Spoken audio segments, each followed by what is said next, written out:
Okay, hello and welcome back. In this video, we're going to cover section 12.1, which will be an introduction to sequences. So before we start, let's look at an example of a sequence. An easy example would be the sequence of natural numbers from 1 to 100.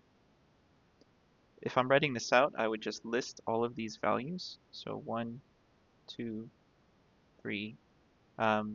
Probably don't want to write out every 100 values, so it's common once you establish the pattern to write an ellipses, meaning this pattern will continue up until our last term, which will be 100.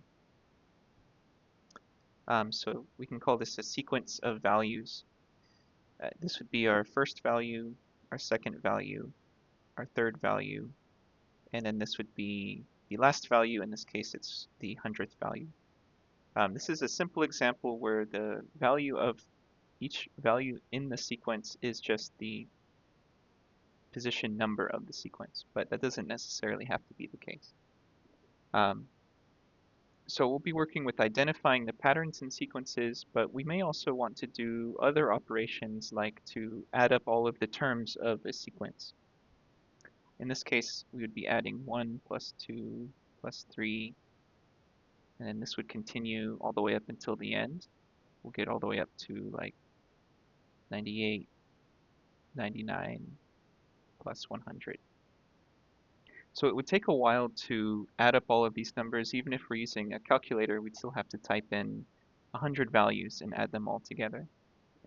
But if we're a little bit tricky, we can use some patterns in order to do these calculations using the patterns that we find. For example, if we were to pair the first and last numbers and add them, 1 plus 100 would give us 101.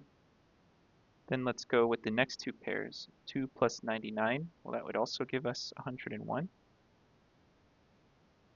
Then the next pair, 3 plus 98, also 101.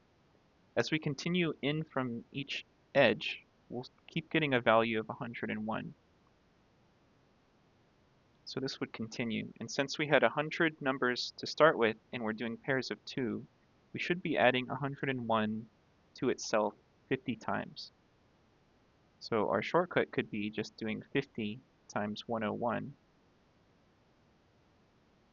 which would be 5,050. So we'll make this a bit more formal and define actual formulas, but this is a bit of a taste of what we'll be going through in the next couple of sections. So we'll be looking at sequences of numbers, trying to find out what patterns they have, and we'll see some special classes of sequences. And then also developing some formulas and techniques to do some summation calculations, like adding up the first certain number of terms, where we can um, come up with some formulas to make this a faster process. So let's start with introducing some notation for sequences. In general, we'll call a sequence a set of values, so we use set notation, and the notation for a sequence is a sub n, where this a sub n is a formula. You can view it like a function, and this is what we're going to call the nth term, or the general term. So it will be like a formula that will tell you how to produce any particular value in your sequence, given n, where n is the position within the sequence. So this is like your position counter.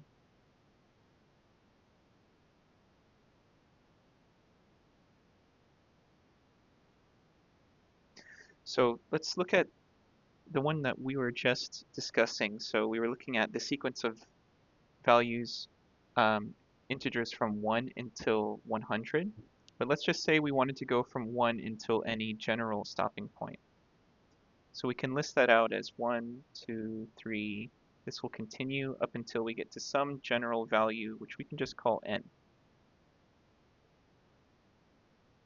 the 1 we would call a sub 1. That's our first term.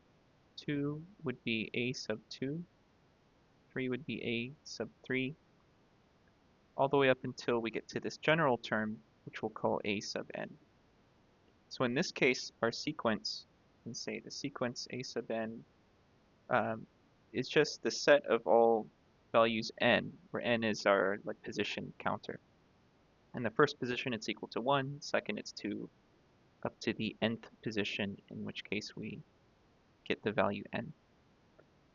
But we can make it slightly more complicated. Let's say we're looking at the sequence 2, 4, 6, 8. So the sequence of even numbers. So the 2 would be our a sub 1, 4 would be a sub 2, 6 would be a sub 3, and so on. So what would be our nth term, our general term, or the formula that would produce each of these values? In our first case, it was just n, where n was 1, 2, 3, and so on. We still need to think of input values, like n values of 1, 2, 3, 4 for each position, but we want it to produce only even numbers. In this case, we can make our nth term 2 times n, so that when n equals 1 for the first position, we get 2. When n equals 2 for the second position, we get 4, and so on. So we can label this sequence a sub n as 2n. And you can imagine these can get as complicated as we want to. So the text defines a sequence as a function whose domain is the set of positive integers. So those are our n values. So starting with 1 up until however far we want to go. And whose range is a subset of the real numbers, meaning it's going to produce some sequence of real numbers. So let's start with being given the formula for our sequence and having to list some terms. So in this case, we're told that our general term, a sub n, is n minus 1 over n. So let's list out the first 6 terms of this sequence, and we just need to follow this formula in order to produce these. Our first one we'll call a sub 1. This is when n equals 1. This would be 1 minus 1 over 1, which will just be equal to 0. Our second term we'll call a sub 2. That'll be when n equals 2, so 2 minus 1 over 2. That will give us 1/2. Our third term, a sub 3, this will be 3 minus 1 over 3. So that will give us 2/3. Our fourth term, a sub 4, this will be 4 minus 1 over 4, so 3 over 4. We can start to pick up on the general pattern. We had essentially 0 over 1, then 1 over 2, 2 over 3, 3 over 4. So the fifth term should be 4 over 5. Sixth term should be, oops, let me write this as a sub 6, will be 5 over 6, and so on. So if we were listing out these terms, it'd be 0, 1/2, 2/3, 3/4, 4/5, and we can say this will continue. We're not really told a stopping point, so this pattern would just continue indefinitely at this point. So example 2 gives us a slightly more complicated formula. We're told that b sub n, our general term, is negative 1 to the power of n plus 1 times 2 over n. So it might be hard just by looking at this to determine what kind of pattern it's going to produce. So let's just start by listing out the first 6 terms and see what we see. Our first term we'll call b sub 1. It would be negative 1 to the power of 1 plus 1, so that'll be to the second power, times 2 over 1. So that looks like it'll give us a positive 2. The negative 1 squared will become positive. Our second term, b sub 2, this will be negative 1 to the 2 plus 1 power, so to the third power, times 2 over 3. A negative 1 to any odd exponent will give us a negative, so we should get negative 2/3.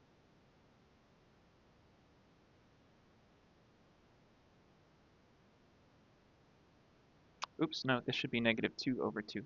Yeah, because it's 2 over n. So negative 2 over 2, which will reduce to negative 1.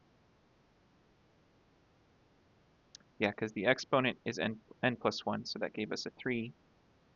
That denominator is just n. All right, let's continue. For b sub 3, this would be negative 1 to the 3 plus 1 power, so to the fourth power, times 2 over n, so 2 over, this time it'll have 3 in the denominator. We have an even power on the negative 1, so it will become positive. So then we'll get positive 2/3. So notice it's flipping from positive to negative to positive. As each n value increases, we'll get an even or odd power on that exponent. So that negative 1 to the power n plus 1 is acting like a positive-negative alternation. So let's go to the fourth one, b sub 4. Our last value was positive, so this one should probably end up being negative. We'd get negative 1 to the fifth power times 2 over 4. So that will reduce to negative 1/2. Then our fifth term would be negative 1 to the sixth power times 2 over 5. So that will give us positive 2/5. And then our sixth term, negative 1 to the seventh power times 2 over 6. That will reduce to negative 1/3. So we get this alternation, this alternating positive-negative pattern with that negative 1 to the power of n plus 1.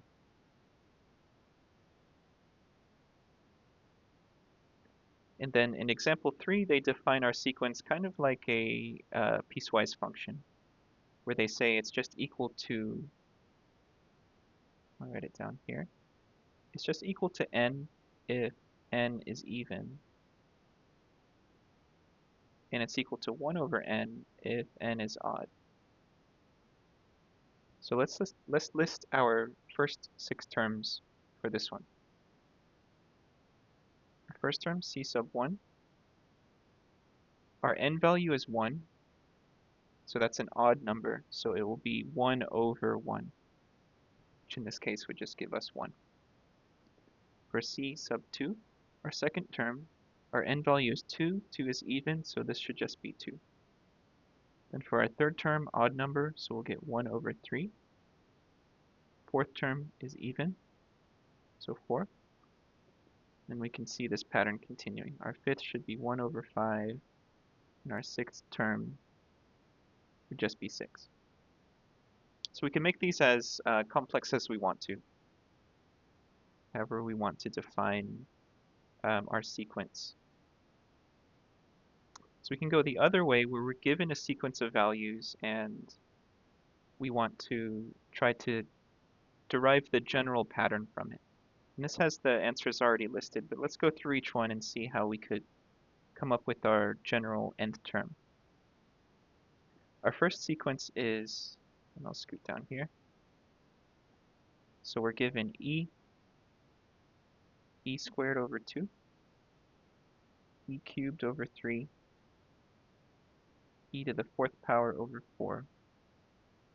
And this continues, and we want to try to find what will be a sub n, our nth term.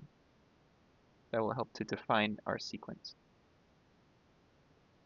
It's often helpful to write down what our n values would be beneath the sequence to help to see the pattern. This would be an n value of 1, 2, 3, 4.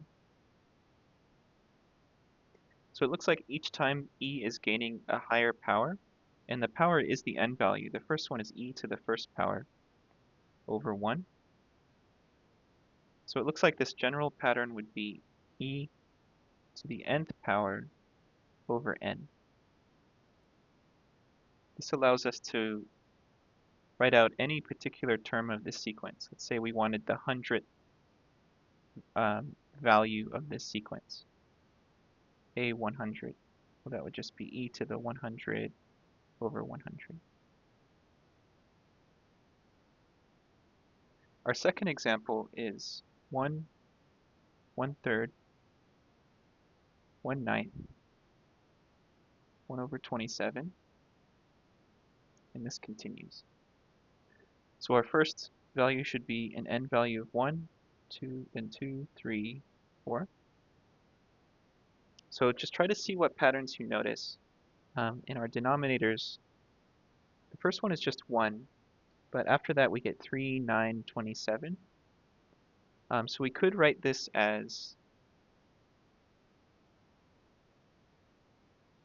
notice those are all powers of 3. We could re-express this as 1 over 3 to the 0 power for our first term, then 1 over 3 to the first power, then 1 over 3 squared, then 1 over 3 cubed.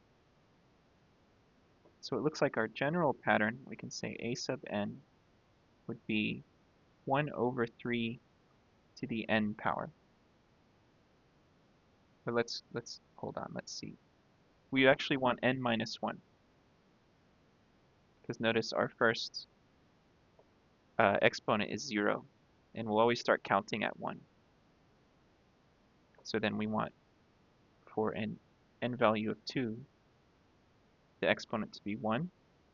For an n value of 3, we want the exponent to be 2. For 4, we want 3. So the exponent should be n minus 1 in this case.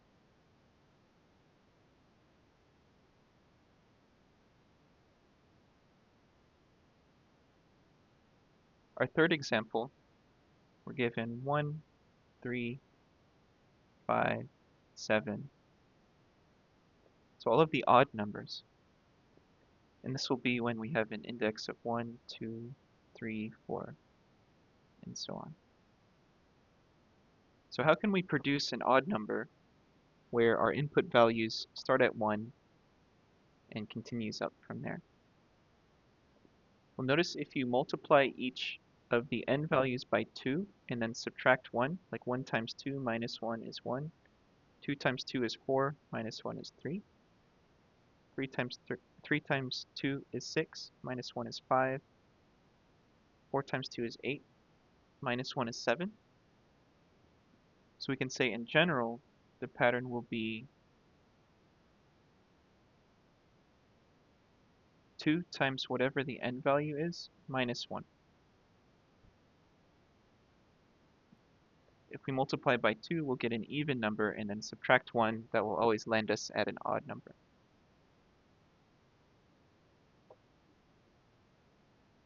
Our next example is 1, 4, 9, 16, 25. Notice these are all of our squared numbers. This is 1 squared, 2 squared, 3 squared, 4 squared, 5 squared. So this general pattern, a sub n, should just be n squared.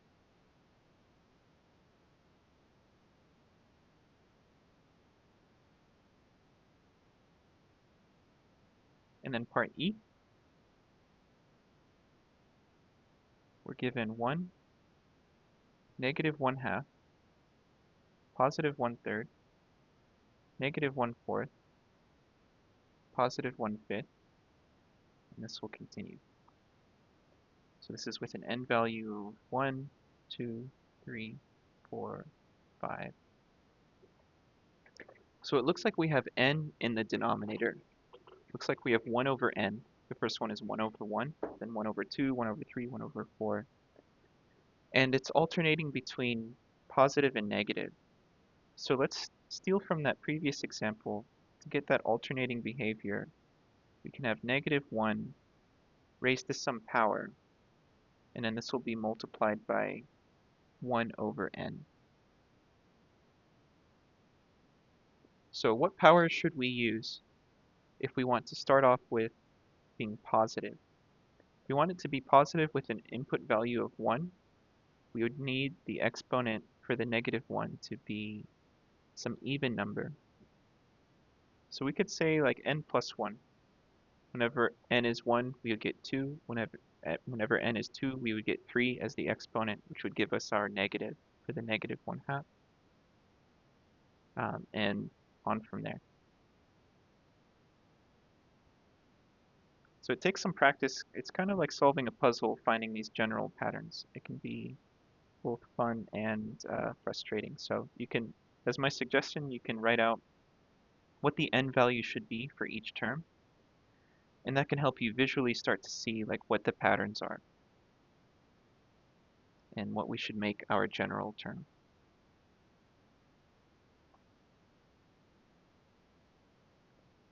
So let's look at some other ways to define a sequence. One is through what's called a recursive formula. So when we say a formula is recursive, it means that it references a previous term.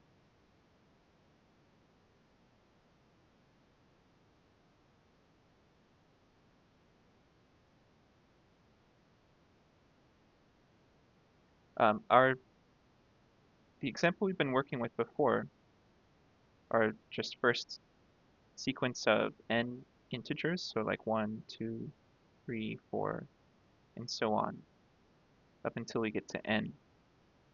We could look at each term, say like to get this term, we take our previous one and we add 1 to it. To get 3, we take our previous term and we add 1 to it. So there's this reference to a previous term. We could say our first term is 1, so you usually list the first term, and then we can say for any general term, take the previous one. We can denote that by saying saying a sub n minus 1. Then if we're looking at the nth term, n minus 1 is the previous term. So take the previous term and add 1 to it. This would be an example of a recursive formula because there is this reference to the previous term. So let's look at some examples. They give us s sub 1. So they give us our first term is 1, so we'll start at 1. And then they say s sub n, our general term, is n times s sub n minus 1. Let's list the first 5 terms here. We're given our first one already. So our second one, s sub 2, that's an n value of 2, so it would be 2 times our previous term, 2 times 1. That will give us 2. Then our next term, s sub 3, this will be 3 times our previous term, which is 2. So that will give us 6. Our fourth term should be 4 times the previous term of 6, so 24. S sub 5, this will be 5 times the previous term of 24, so 120, and then this pattern would continue. So it's a recursive formula. In a recursive formula, you're given the first term and then the general term, which references some previous term. So you can always produce the next term given that pattern. And we don't just have to reference the previous term, we can reference as many as we want to. So example 6 is one where 2 previous terms are referenced. In that case, we're given the first 2. So they say u sub 1 is 1, u sub 2 is also 1. And then they say u sub n, the general term, is u sub n minus 2 plus u sub n minus 1. Meaning that we'll take the previous 2 terms and add them together. So let's list our first 5 terms here. Our first one is 1, our second one is also 1.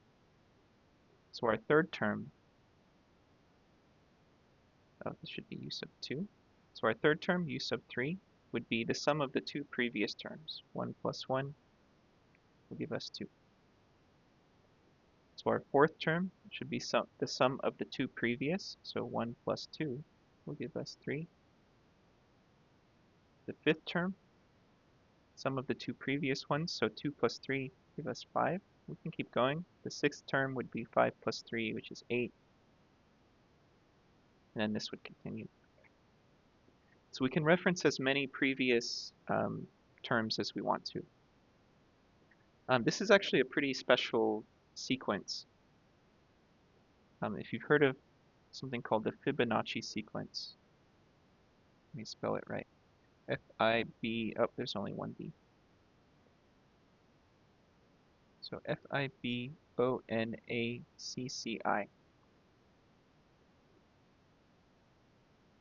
So this is a pretty famous sequence. It seems quite simple at face value, but it produces a lot of phenomena that show up in nature and in other kinds of systems. So it's a pretty interesting Wikipedia page to read. I'm sure there's a million YouTube videos on the Fibonacci sequence and where it shows up. For example, just reading off of the Wikipedia page, they appear in the branching patterns of trees, the arrangements of leaves on a stem, the fruit spouts of a pineapple, the flowering of an artichoke, the arrangement of a pine cone's, like the bracts on a pine cone.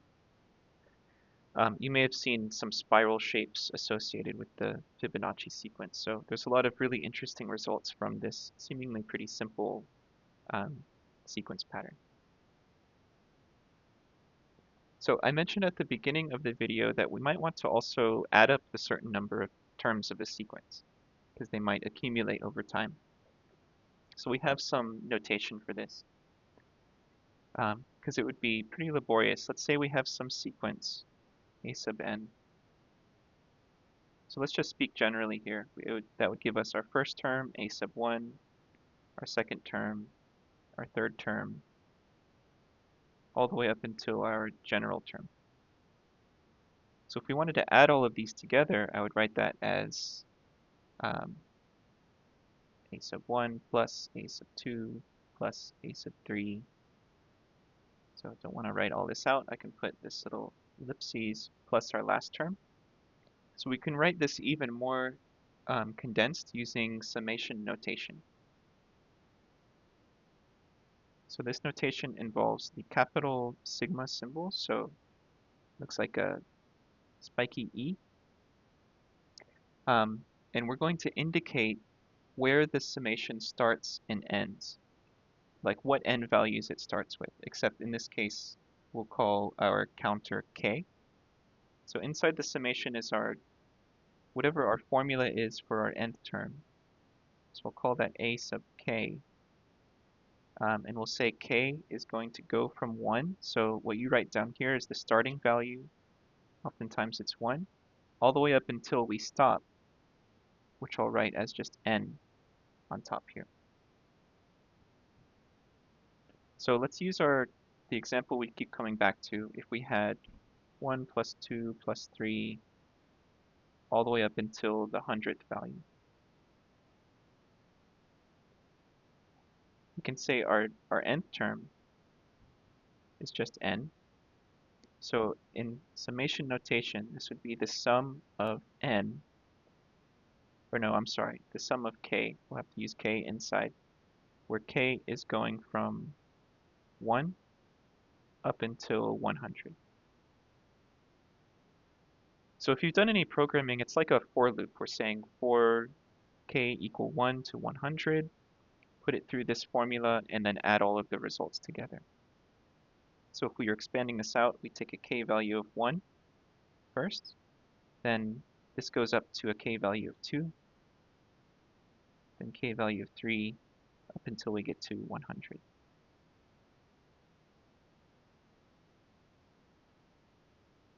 So let's practice using this notation to write these sums more concisely. So they start us off with 1 squared plus 2 squared plus 3 squared, all the way up until we get to 9 squared. So we need our nth term here, our general term. And we're going to start at 1, go to 2, 3, all the way up until 9. So we'll start with the input value of 1. So I'll write it out here just for now. We'll start at k equals 1. We want to finish at a k value of 9.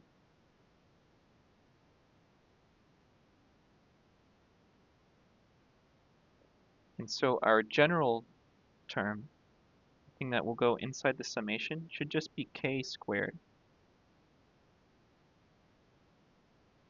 This would be 1 squared, 2 squared, 3 squared, and so on. So this can be written as the sum k going from 1 to 9 of k squared.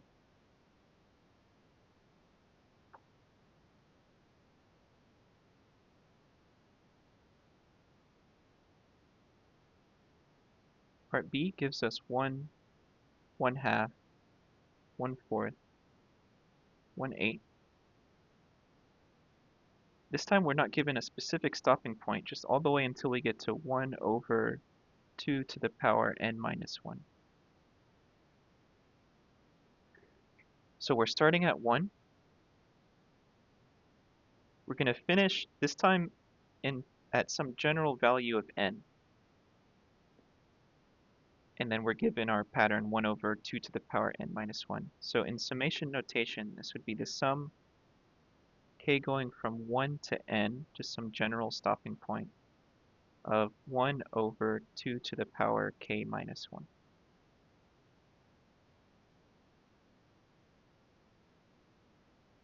So it's a concise way of writing the sum of a bunch of terms. Imagine if we had 10,000 terms. We can write it concisely using this kind of notation. So there are a lot of properties of summations, and we'll see there's some formulas for certain kinds of sums. So let's take a look. They're summarized in these tables from the text. So let's look at one by one. So these are just some general properties of a summation. So they start us off saying we have two sequences, a sub n and b sub n.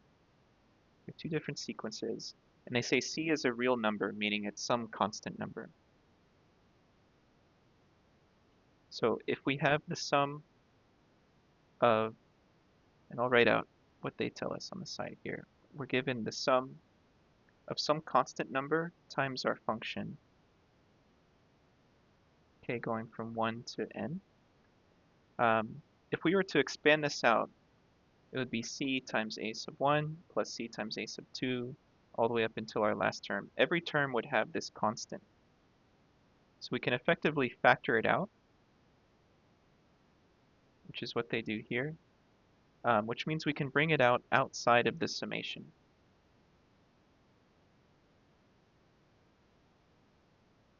So basically, if we have some constant inside, it can be factored out on the outside.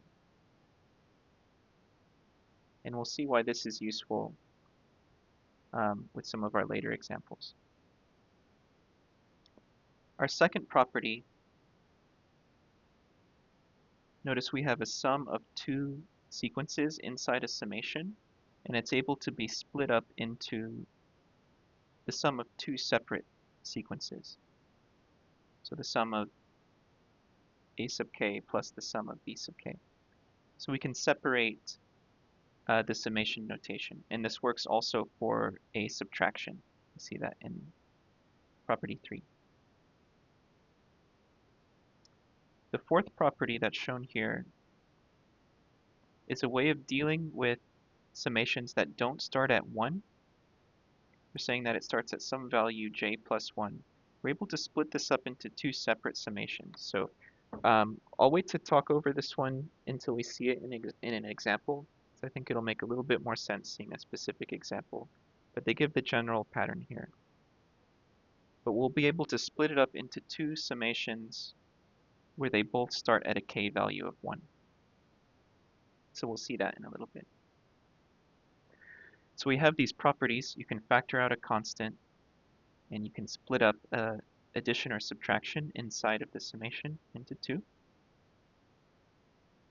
And we're given a few useful formulas for certain summation patterns that we'll see. The first one is for the sum of just some constant number. If we have a constant number in the summation, for example, this would be like the sum of 2 with k going from 1 to n. So it's some constant number inside the summation. There's nothing to plug into, so this will really just give us 2 plus 2 plus 2. Nothing will change, and we'll do it n times. So that's what they're showing here. Some constant gets added to itself n times, however many we're adding up to. So that will just result with c times n. So in our example here, the sum of 2, k going from 1 to n, would just be 2 times n, whatever that n value is.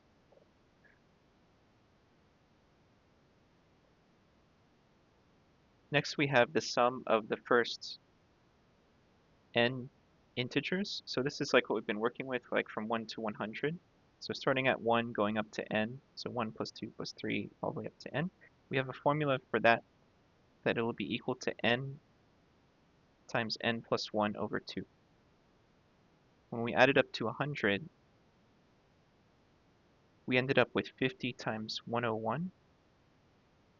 We can view that as 100 over 2 times 100 plus 1. That's that n times n plus 1 over 2.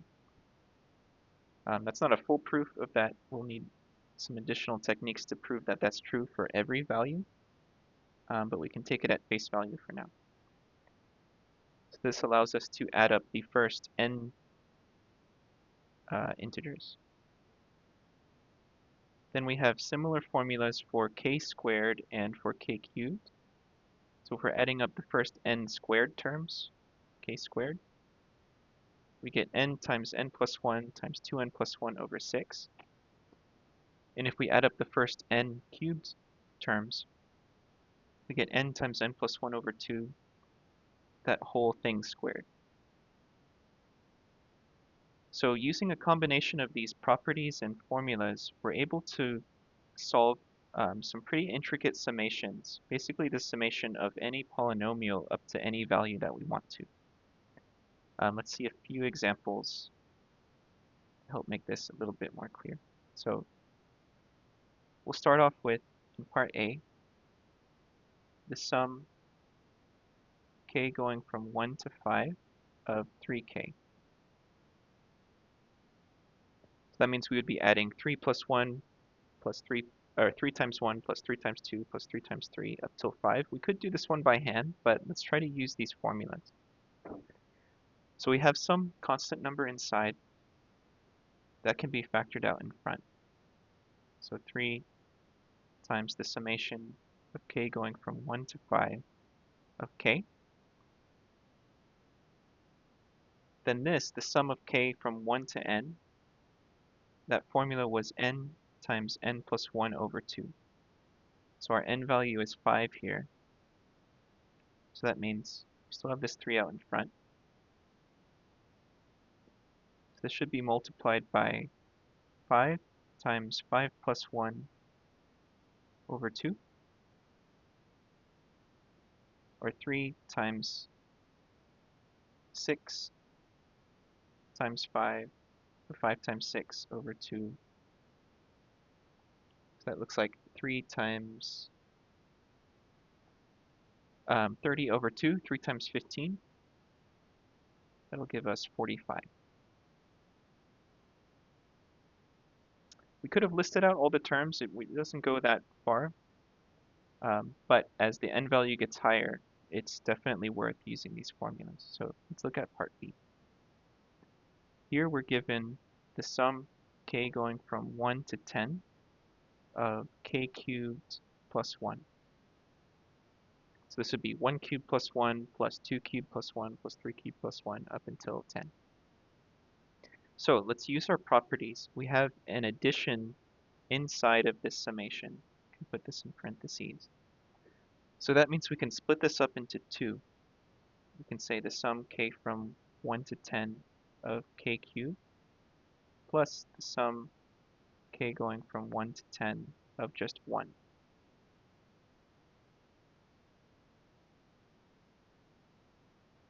So the formula for k cubed, that was n times n plus 1 over 2, the whole thing squared.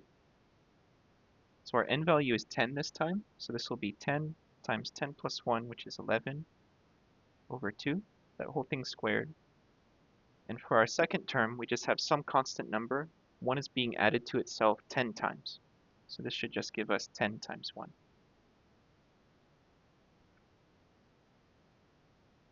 So 10 divided by 2 is 5, and then it'll get multiplied by that 11. So this is 55 squared plus 10, which will give us 3,025.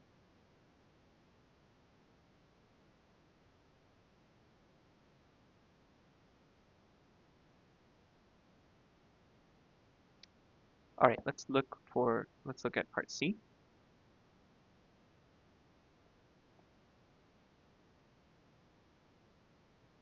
So here we're given the sum of a quadratic expression. We have the sum k going from 1 to 24 of k squared minus 7k plus 2. So definitely don't want to input values from 1 to all the way up to 24 for k and add up all the results. So let's use a combination of these patterns and formulas. So we have a subtraction and a sum. We can basically split this up into 3 different summations. So k from 1 to 24 of k squared. Then we'll say minus, and then we have 7k. Let's go ahead and pull the 7 in front of the summation. We'll just have k inside, k going from 1 to 24, and then plus the sum of k going from 1 to 24 of just 2.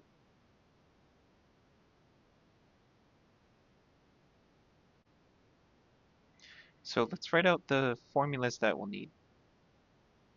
We said the sum of k squared, k going from 1 to n, is going to be n times n plus 1 times 2n plus 1 over 6.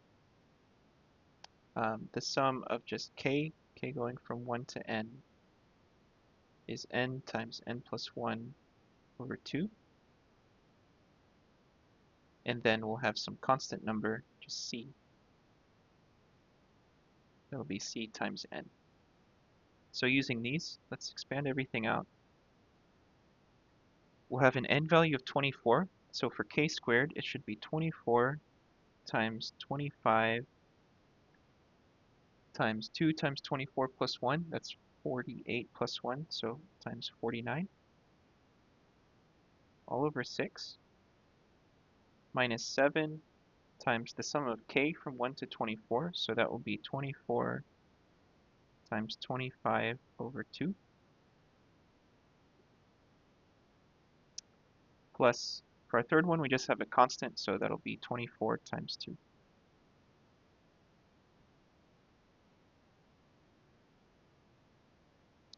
So we can at least do 24 divided by 6 on that first one. This will simplify to 4 times 25 times 49. We can say minus 7. Let's divide the 24 by 2, so 7 times 12 times 25. And then 24 times 2 is 48. So 4 times 25 times 49. 25 times 4 is 100. So that will be 4,900. 7 times 12 times 25. Putting that all in, we get minus 2,100 plus 48. So 4,900 minus 2,100 plus 48 will give us 2848.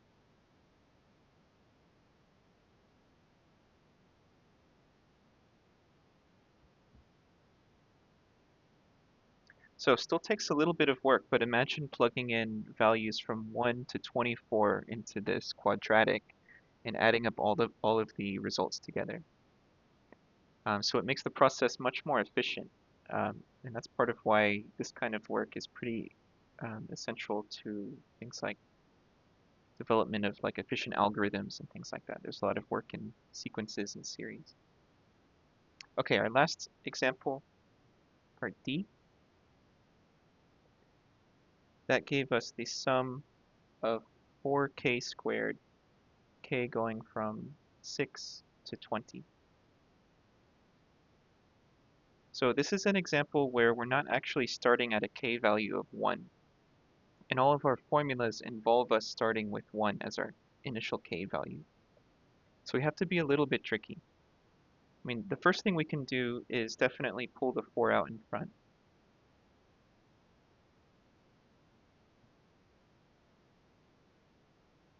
So we're just dealing with k squared inside. But how can we re-express this using only k values starting at 1? So the trick is to write this as the sum going from 1 to 20.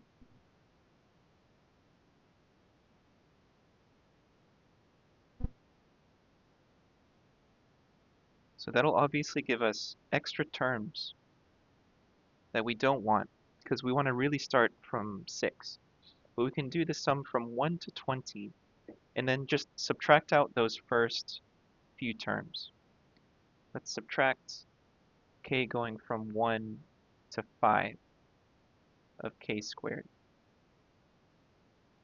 This way we'll be able to use our formulas which start at a k value of 1 and we'll be able to get our correct summation. So just do the whole thing from 1 up until your end value. And then subtract the sum starting from 1 up until just before you want to start counting. So they gave this generally in that table previously. So let's use this new way to express this, and we can now apply our formulas for these two summations. And let's not forget the 4 that's out in front. So we'll have 4. Our first is k squared from 1 to 20. Our end value is 20, so that should be 20 times 20 plus 1, which is 21, times 2 times 20 plus 1, so it'll be 41, over 6. And then we'll subtract, this time with an end value of 5. So 5 times 5 plus 1 times 2 times 5 plus 1. So 5 times 6 times 11, also over 6.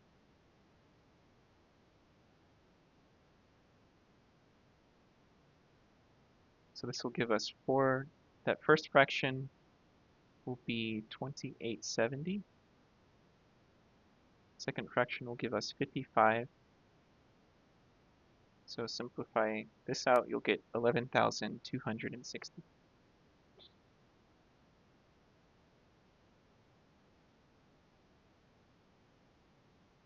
So it takes a little bit of practice and time working with these formulas to build them into memory. It might be worth finding these in your text, printing them out, or making a nice summary page. But with these patterns and tools, we can do any kind of summation of really any polynomial, well, at least up to the third power, since we have an equation for k cubed. Oops.